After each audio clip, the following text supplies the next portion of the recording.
So our topic for today, as Caleb introduced, is the existence of God.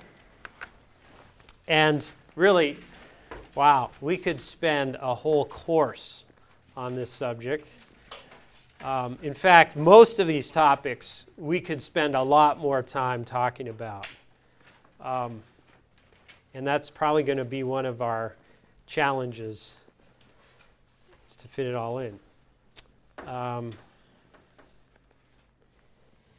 Existence of God. Here we go. Let me give you some texts from the Bible that talk about the existence of God versus atheism.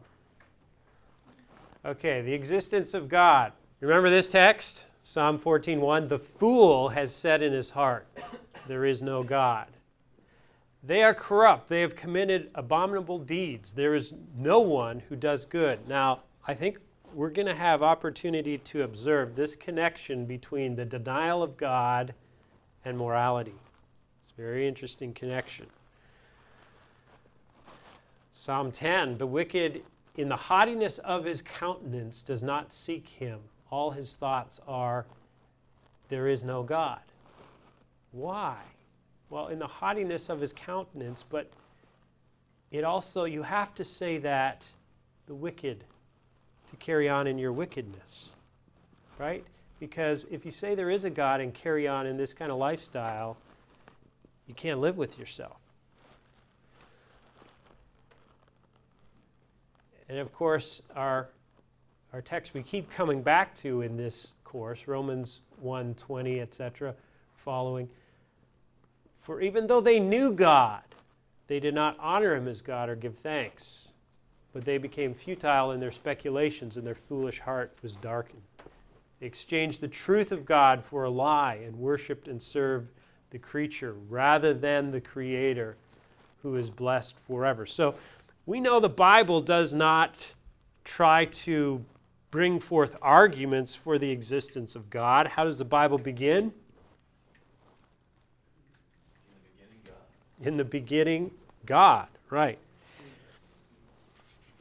Yes, it assumes it. Nevertheless, it doesn't mean as apologists we don't try to bring forth reasons for the existence of God. Now, let's talk a little bit about the difference between atheism and agnosticism. How would you describe the difference between atheism and agnosticism? Jeremy? I would say atheism is you are sure that there's no God, you believe there's no God. Okay. And agnosticism is you don't know. Okay. Agnosticism, you've heard of Gnosticism from the Greek word knowledge. So is denying that. So no, can't know. And before we get to agnostics and atheists, there's another category of skeptic. And a skeptic would say, I doubt that God exists. He's skeptical about religion. He's skeptical about the existence of God. So he's usually taking shots at religion. But if you pressed him, he would simply say, I doubt there's a God. An agnostic, really there's a couple of categories. Those who say, I don't know if God exists. Some would say, you simply can't know if God exists. We just can't know.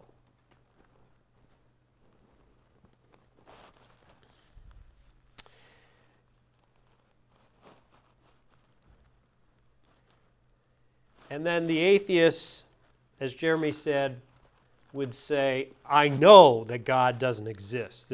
The atheistic position tends to be a little more confident in its assertions. But practically, the agnostic lives like an atheist. And there's a way to challenge someone at that level. We'll see in a minute. But this one, atheism, is very difficult, if not impossible, to prove. Why? Why is it impossible to prove atheism?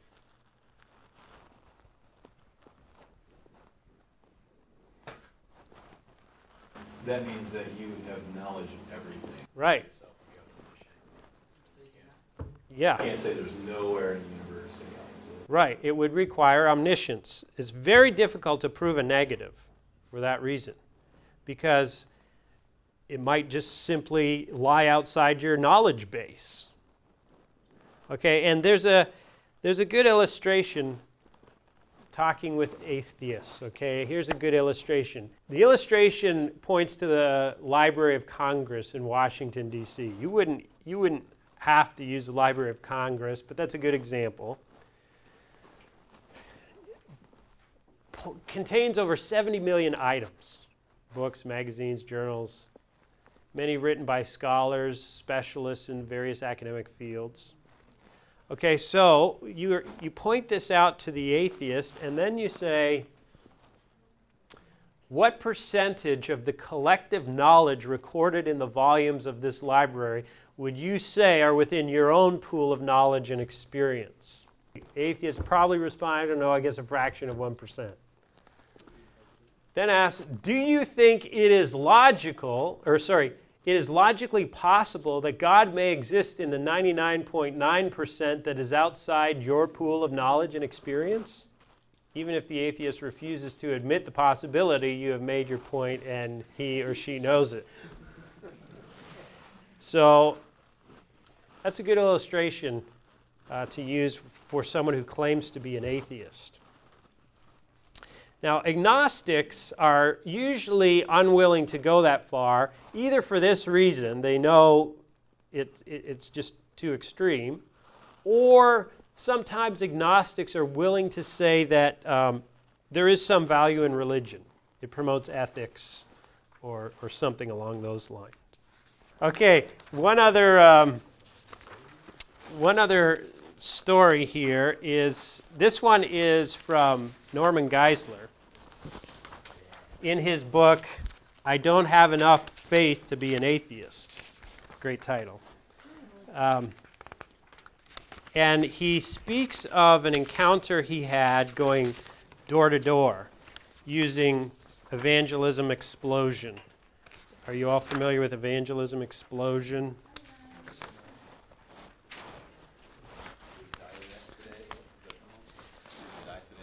Yes. You go to the person's, if you go door to door, you knock on the door and you say, first question is, can I ask you a spiritual question?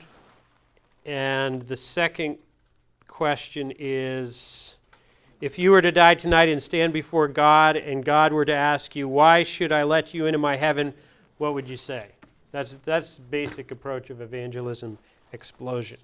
Okay, and here's Geisler and a friend who are using this approach going door to door. Well, this technique has been very successful. Some non-Christians do not respond to the two questions as expected. For example, one evening I, Norm, decided to take evangelism explosion to the streets along with a fellow member of my church. Here's how it went. Who's there? A man came to the door. I stuck out my hand. Hi, my name is Norm Geisler. This is my partner, Ron, and we're from the church at the end of the street. I'm Don, the man replied, his eyes quickly sizing us up. Immediately, I jumped into action with question one. Don, do you mind if we ask you a spiritual question? No, go ahead, Don said boldly, apparently eager to have a Bible thumper for dessert. I laid question two on him. Don, if you were to die tonight and stand before God, and God were to ask you, why should I let you into my heaven, what would you say? Don snapped back. I'd say to God, why shouldn't you let me into your heaven? Gulp. He wasn't supposed to say that. I mean, that answer wasn't in the book.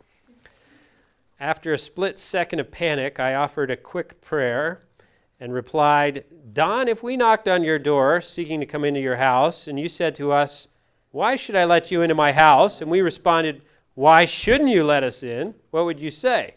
Don pointed his finger at my chest and sternly replied, "I would tell you where to go." I immediately shot back, "That's exactly what God is going to say to you."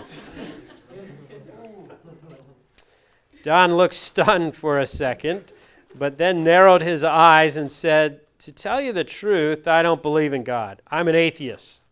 "You're an atheist?" "That's right." "Well, are you absolutely sure there is no God?" I asked him. He paused and said, "Well, no, I'm not absolutely sure. I guess it's possible there might be a God." "So you're really not an atheist then, you're an agnostic," I informed him, because an atheist says, "I know there is no God," and an agnostic says, "I don't know whether there is a God." "Yeah, all right, so I guess I'm an agnostic then," he admitted. Now, this was real progress. With just one question, we moved from atheism to agnosticism. But I still had to figure out what kind of agnostic Don was, so I asked him, "Don, what kind of agnostic are you?" He laughed as he asked, "What do you mean?" He probably was thinking, a minute ago I was an atheist. I have no idea what kind of agnostic I am now.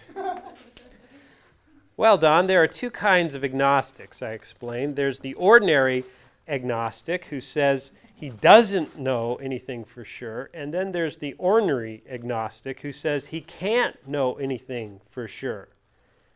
Don was sure about this. He said, "I'm the ornery kind. You can't know anything for sure." Recognizing the self-defeating nature of this claim, I unleashed the roadrunner tactic. Roadrunner is, they explained earlier that that's the self-defeating argument. By asking him, "Don, if you say that you can't know anything for sure, then how do you know that for sure?" Looking puzzled, he said, "What do you mean?" Explaining another way, I said, how do you know for sure that you can't know anything for sure?" I could see the light bulb coming on, but decided to add one more point. "Besides, Don, you can't be a skeptic about everything, because that would mean you'd have to doubt skepticism. But the more you doubt skepticism, the more sure you become." He relented. "Okay, I guess I really can know something for sure. I must be an ordinary agnostic." Now we were really getting somewhere. With just a few questions, Don had moved from atheism through ordinary agnosticism to ordinary agnosticism. I continued, "Since you admit now that you can know, why don't you know that God exists?" Shrugging his shoulders, he said, "Because nobody has shown me any evidence, I guess." Now I launched the million-dollar question. "Would you be willing to look at some evidence?" "Sure," he replied. And it's a happy ending. This is apparently a true story. They initially gave him a book to read, which was, I think, Frank Morrison's Who Moved the Stone. Maybe some of you have heard of that. And then from there, they had a Bible study with him, and he got saved. And so, good ending. But it's interesting. People might claim to be an atheist and an agnostic, but you just show them the logic of their position, and they can back off, and that might open opportunities for you to go a little further. Okay, you read for today in Keller the chapter on problem of evil, right? That was the assignment for today.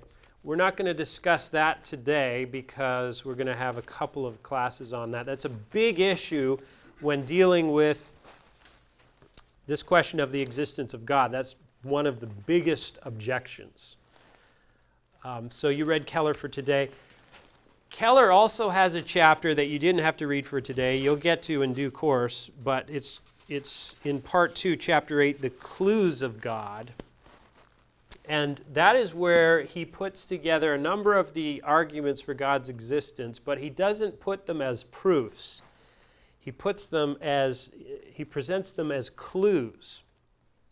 And he suggests that the cumulative weight of all of them together are clues to God's existence. And that's an interesting approach. So I think you'll find that helpful when you come to it in our reading. let me just say something about the new atheists. Has everyone heard this term, the new atheists? Okay.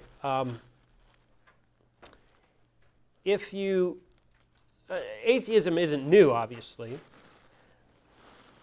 Atheism really is a product of the Enlightenment in many ways. Obviously, there was atheism before the Enlightenment, but as a movement, it really took off at the Enlightenment.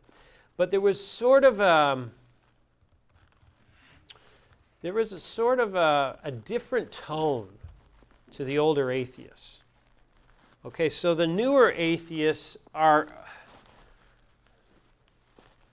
have several characteristics that sort of distinguish them from the Enlightenment atheists. If you want to find out more about this movement, there's a little book that you could read in a sitting or two called Atheism Remix by Albert Mohler.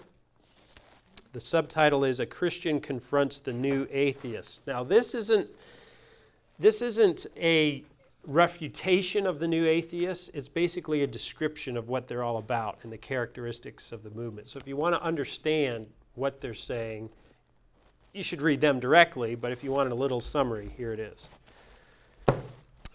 Couple of features about the new atheists, just to help us understand. They are very aggressive. There is what Mohler calls an unprecedented boldness about them. We could almost say they're very evangelistic, if we can even use that term about atheism. But, of course, we wouldn't want to say their message is good news, which is what the evangel is, right? But they are writing popular books that are selling by the millions, which is, again, unprecedented. Enlightenment atheists weren't bestsellers. So some of them you've probably heard of. Richard Dawkins, The God Delusion, probably the most popular. Christopher Hitchens, fairly close behind. God is Not Great, How Religion Poisons Everything. Sam Harris, The End of Faith, Religion, Terror, and the Future of Reason. Daniel C. Dennett, Breaking the Spell, Religion as a Natural Phenomenon. So all these books that many of them are at the popular level. Dawkins is a scientist, but it's written at a very popular level. So you see people reading this in the airport and not just, scientists reading this book. So they're very aggressive. One of the things that characterizes the new atheists is they present religion, and you can sort of see this with Harris's title, Future of Reason. They present religion, especially Christianity, as just absolutely foolishness, as irrational, childish, non-intellectual, check your brains at the door kind of thing. And so that's one of their strategies, is to just downplay the credibility of it. Nelson? Are there any refutations to these books? Several. And let me just mention one that is focused on Dawkins, because Dawkins is probably the most popular and recognizable. Alistair McGrath has written a response to this called The Dawkins Delusion. McGrath is is an appropriate responder to Dawkins because he also has a PhD in science. I forget which science, as well as theology. And they're both at Oxford. So, but Dawkins does lots of interviews, and he's in the media a lot. So he's got a very public persona. One of the things that these new atheists say is that if they had their way, they would make it law that you can't teach religion to children. They would actually say, doing that is a form of child abuse. Because you have young kids who are very susceptible to believe the authority of their parents, and here you're brainwashing them to believe religion, and that's child abuse. It does them damage in the long run. So they're saying some very radical things. Now, obviously, they also are saying things like only scientific knowledge is legitimate knowledge, and of course they think science is completely on their side. It's interesting that Dawkins, however, has refused to debate Stephen Meyer. I've mentioned Meyer before. He's written a very important book called Signature in the Cell. He's a Cambridge PhD. He's a very credible scientist, but he's also arguing for intelligent design, Signature in the Cell. You can pick that up from the title. But Dawkins will not debate him. Does he give a reason why? Yeah, he says, well, and it's kind of lame because he says, well, if I were to debate these creationists, then I would give them legitimacy. I would give them credibility. I would raise the status of their position. So I refuse to do that. However, he has debated John Lennox, so he's not consistent. Okay, so the new atheists have brought this issue of the existence of God very much into public debate. Now, Keller sort of provides a helpful correction or balance, because you remember how he begins his book, that atheists and secularists seem to be on the rise, but religion seems to be on the rise as well, and the answer is both is true. Okay, so he says, just calm down, don't worry too much about these people. Not to say we shouldn't be prepared to answer, but don't think they're going to take over, because belief in God is also on the rise. So don't be discouraged. For the remaining minutes, we have another session on this topic, thankfully. So for the remaining minutes, what I want to do is look at some objections, or at least types of objections, and ways that we can think about responding to some things. And I want to begin this discussion with this point here, listen, on the importance of listening to people. Here's a statement that I think is on target.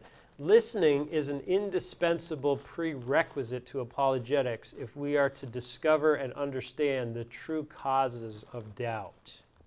Now, I want to come back to this point in a minute. Let's just look at some categories of objections. As you think about why people might say they are atheists or agnostics, what are some reasons they might give? Okay, we already said the problem of evil is a big one. There's so much suffering in the world, there can't be a God. What might be some other reasons people put forth? A bad example from Christians. Okay, good. Hypocrisy of Christians. Yep. What else? Wanting to please themselves, Okay. not wanting any set of moral code. Yeah, they think they have to give up their lifestyle or something. Supposed problems in the Bible. Okay, all right, so credibility of certain Christian teachings.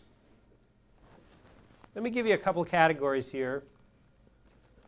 Okay, so there's some intellectual objections. The problem of evil is right up at the top. I would say maybe a close number 2 would be scientific naturalism. That is so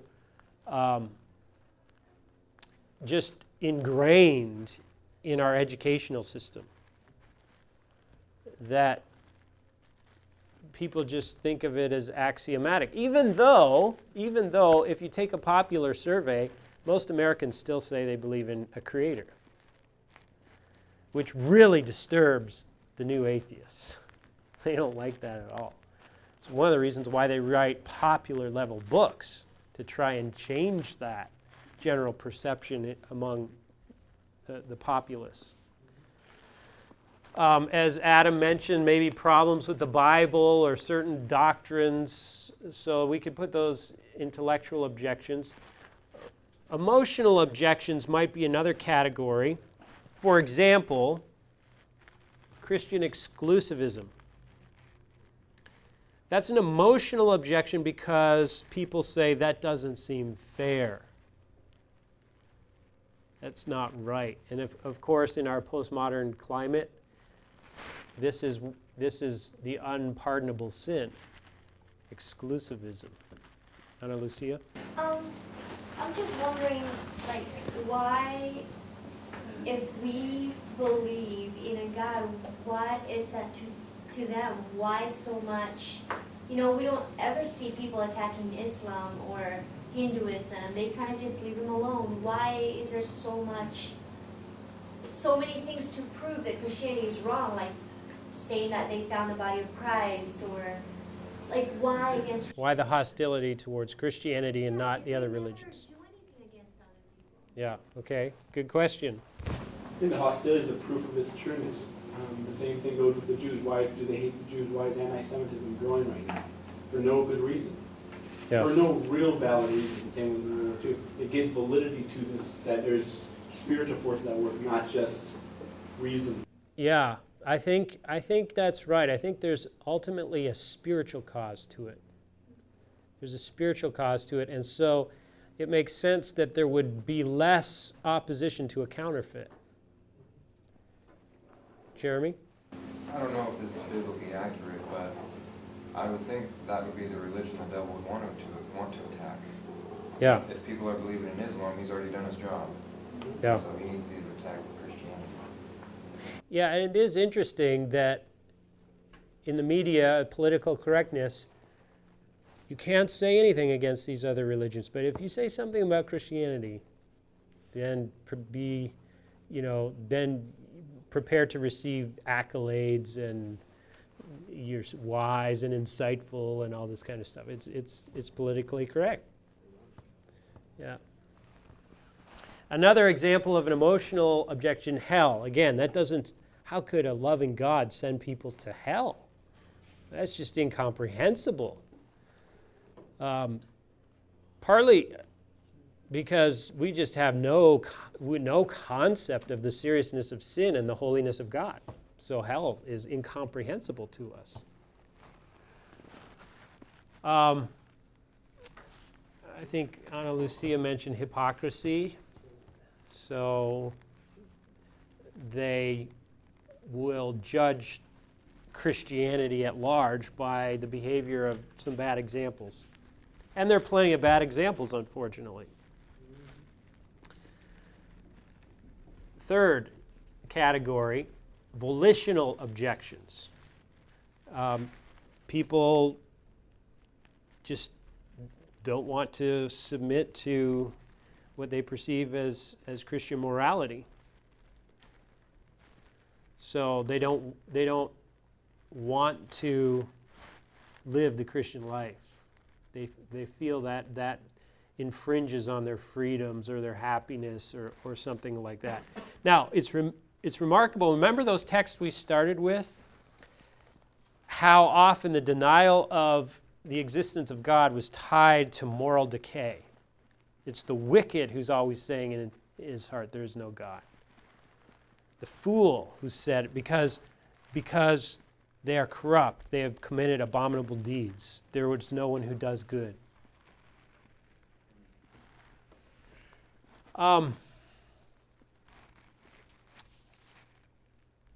Often, now it's helpful to categorize these because often the intellectual objections are sort of the facade.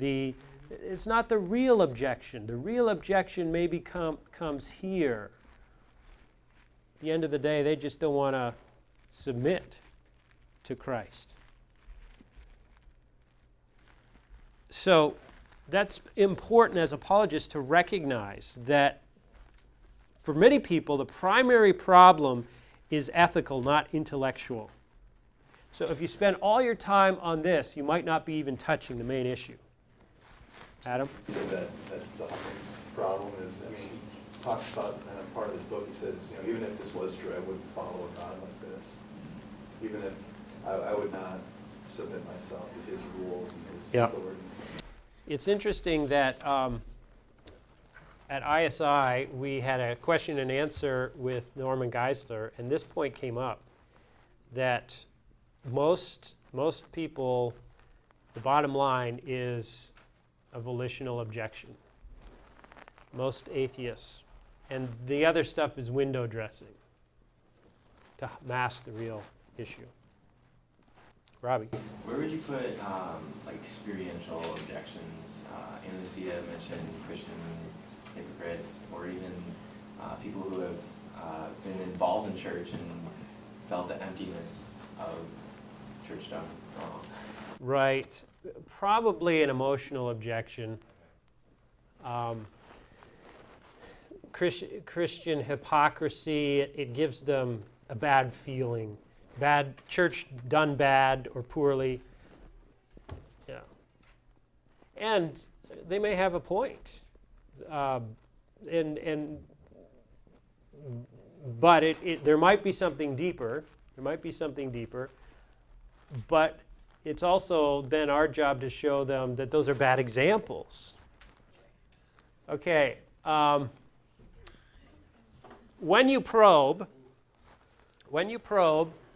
you'll usually come across some misunderstandings, like Robbie's example, bad church experience. That's how they think of Christianity because of that. So maybe they have some misunderstandings about what Christianity actually teaches or why Christianity teaches certain doctrines.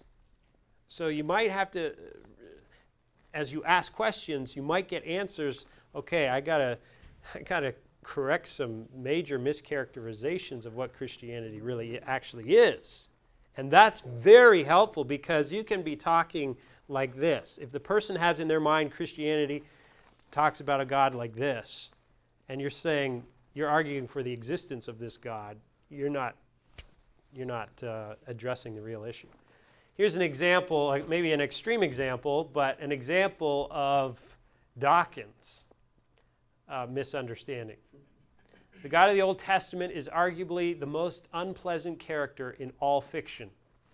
Jealous and proud of it. A petty, unjust, unforgiving control freak. A vindictive, bloodthirsty ethnic cleanser. Misogynist, homophobic, racist, infanticidal, genocidal, filicidal, pestilential, megalomaniacal, sadistic, sadomasochistic, capriciously malevolent bully. Is that your view of God? Yeah, it is bad, but you can pull out certain texts from the Old Testament and the New Testament to put beside each of those things. Right? Okay, so let's take an example. Let's turn to Exodus 34.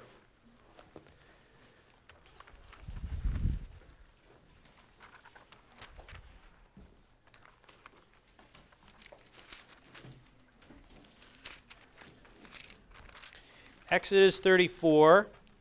This is, remember, after the golden calf incident, and Moses receives new tablets for the Ten Commandments. The covenant is renewed then, starting in verse 10. Exodus 34, verse 10. And he said, "Behold, I am making a covenant. Before all your people I will do marvels such as have not been created in all the earth or in any nation. And all the people among whom you are shall see the work of the Lord, for it is an awesome thing that I will do with you.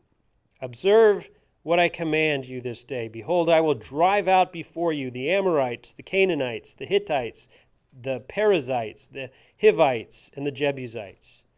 Take care lest you make a covenant with the inhabitants of the land to which you go, lest it become a snare in your midst. You shall tear down their altars and break their pillars and cut down their asherim. For you shall worship no other God, for the Lord, whose name is jealous, is a jealous God. Lest you make a covenant with the inhabitants of the land, and when they whore after their gods and sacrifice to their gods, and you are invited, you eat of his sacrifice, and you take of their daughters for your sons, and their daughters whore after their gods, and make your sons whore after their gods. Okay. So, a number of things could fit in here, right? From Dawkins, even verse 14, the Lord says his name is jealous. So what do we do with that? How would you help people see that this actually God is jealous is maybe a good thing? Sean? There's such a thing as righteous jealousy, like Okay. a husband whose wife is taken and she goes out and sleeps with another man, like he should be jealous. That's a good thing. Okay. So it's a righteous jealousy. Okay. But I mean, in our climate now, postmodern climate, this is talking about, other gods. Isn't this really narrow-minded and bigoted and not very inclusive? I mean, drive out these other religions just because they don't follow your God? God is jealous? Why is it good that God's jealous?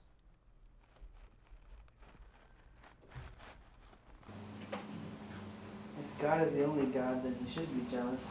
Because those are false, because then we're getting what's real. We're getting the real thing, and it'd be wrong for him not to be jealous. Okay, if God is the only God, it's good for him to be jealous. Because that's the presuppositional thing. Okay, now unpack that a little more. Why then is you might even go so far as to say it is loving for God to be jealous? Why is it loving for God to be jealous? Nelson? Is it because he's the standard, the truth? And he does not letting us go after things that are not true?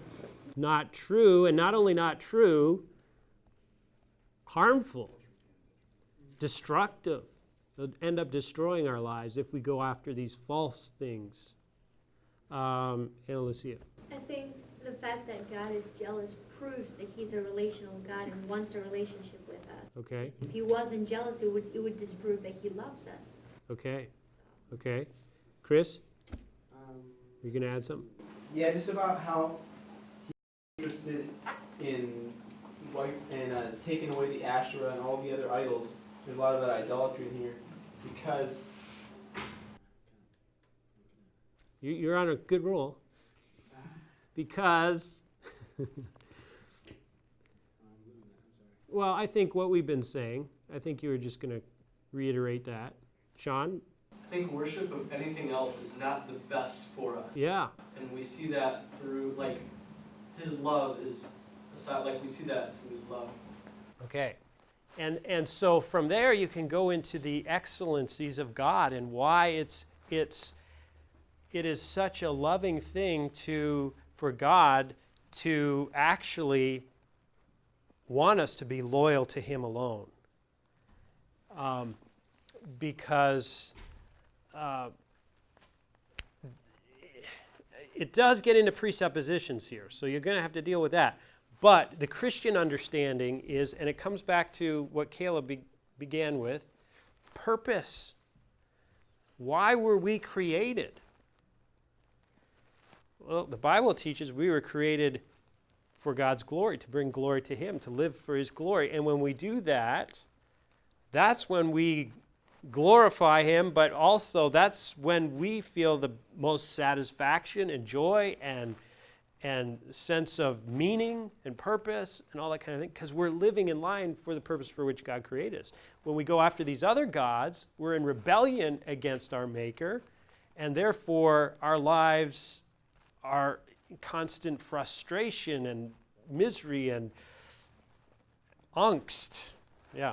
I'm thinking, as you were saying that, just that I think that we become that which we love, and God knows that if we love other gods, we're gonna become and start acting like them, and because we're creating His image, the whole purpose of life is to get back to that image of God. So He says, love me first, because you will become.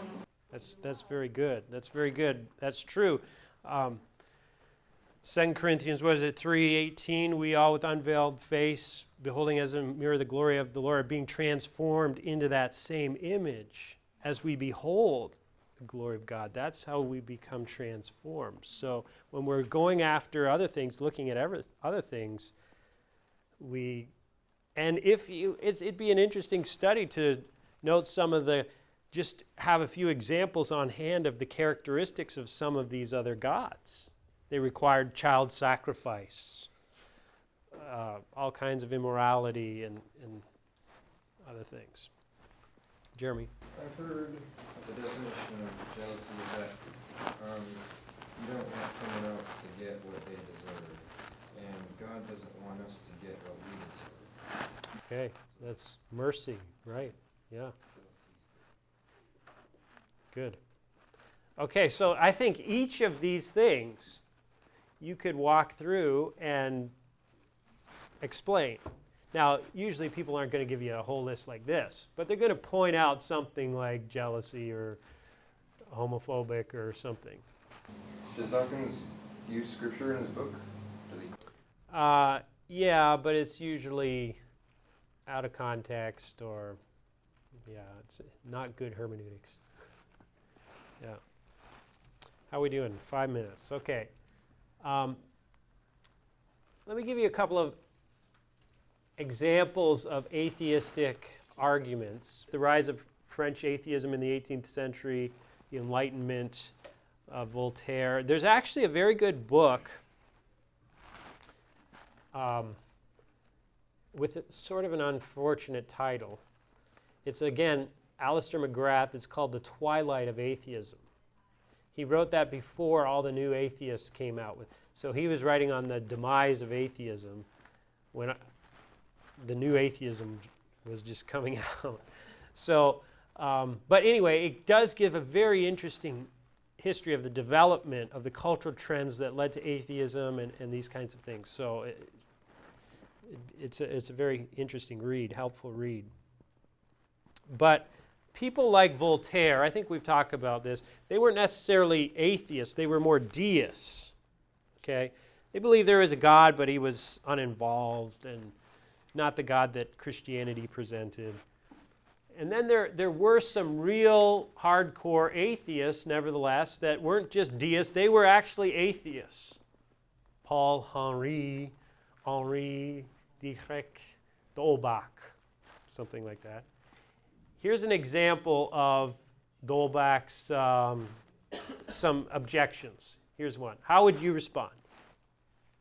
Belief in God is the product of misguided human imagination, not the rigorous scientific application of the senses. Belief in God, okay, it's just a product, fig Newton, of our imagination. How would you respond? I would agree with him to an extent. Belief in a religion is a Okay. misguided human imagination, but as a Christian, you'd say you're guided by the Word of God, Okay. the Holy Spirit. Okay. So you'd agree with him to an extent, but you'd say, well, not all of it. It actually, the Bible has an explanation for the phenomenon of religion. It is Romans 1, people went after different gods. The Bible starts with monotheism.